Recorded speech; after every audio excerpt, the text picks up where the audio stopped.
Hey guys, welcome back. Today I'm going to talk about autoscaling and elasticity.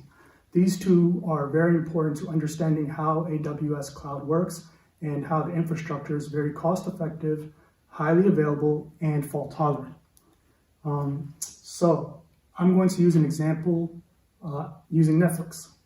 So let's pretend that this is our region, and our region has two availability zones, and it has a VPC. And in our VPC, we have our database,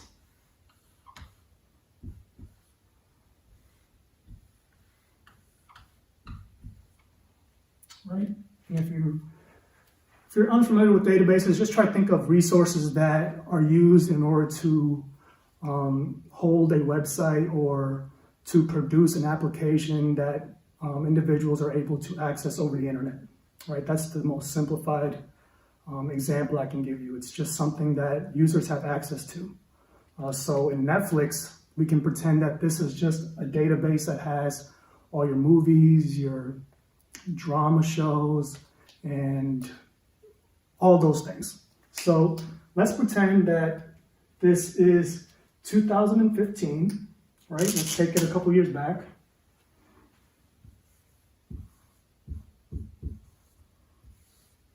Right?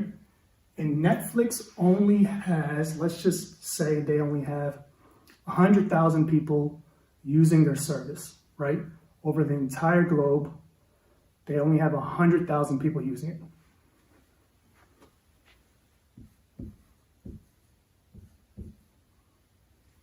Right? So throughout the entire day, not all 100,000 people are on watching Netflix at once, right? Some people watch in the morning, evening, night, but total, there's only 100,000 people that could possibly be on these servers.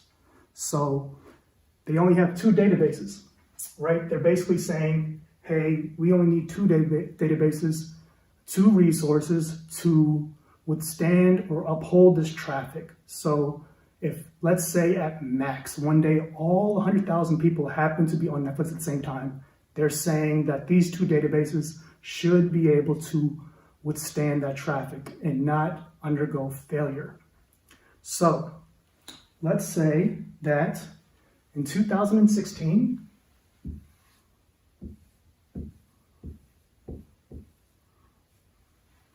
they are predicting 200,000 people total to be on their service using Netflix, right? So that means that it's 100,000 increase. So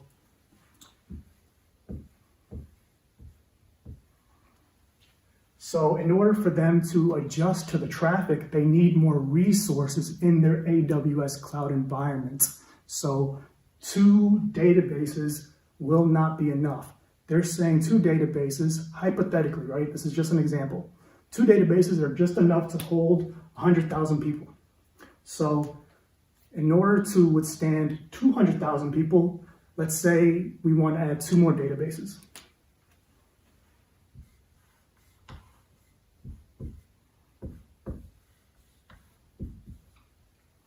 Okay, so now we have a total of 4 databases.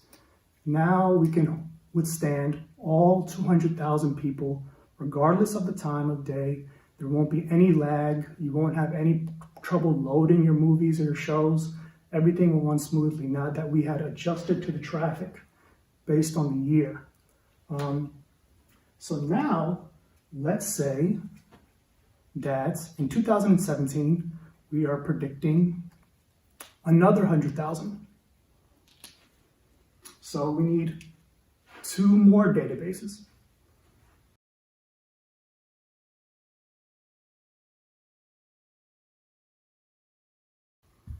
Making it a total of 300K. Now, if you see what's happening here, right? You see how every year we are adjusting the traffic. There are more people that are signing up for Netflix. Every time there is a group of people that sign up, we always add databases, right, to withhold that traffic, right? Everyone's coming through here to watch it, all their shows. That concept is called auto scaling, right? When you think of scaling, you think of something expanding. right? And that's what this is doing, except it's happening in the cloud. The AWS infrastructure, in their VPC, they have databases that are made automatically, right? So in real life, before the cloud, you'd have to call and say, hey, I need 2 more databases to come into this building installed, and that's how you get more databases. However, in the cloud, these databases are automatically scaled depending on how much traffic is coming in.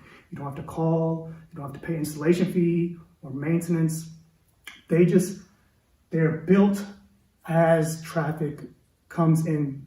So that concept of adding more databases with adjusting to the traffic is called auto scaling. In our next video, I'm actually going to talk about elasticity.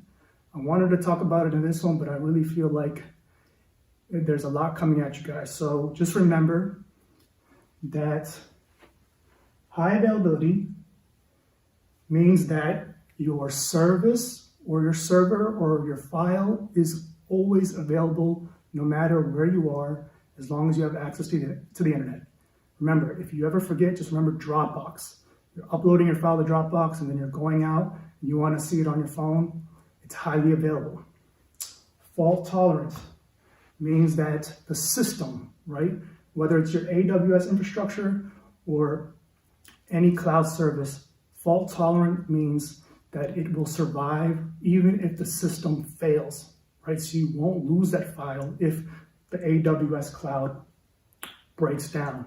And the reason for that is because if the system were to break down in one of the availability zones, right? Let's say that this availability zone crashed. That traffic coming to watch Netflix would automatically be adjusted to this availability zone, right? So it's fault tolerant. It knows that it has to make an adjustment in order to withstand the traffic and to ultimately not fail through a system internal failure. So it's able to make an adjustment automatically by adjusting to the other availability zone.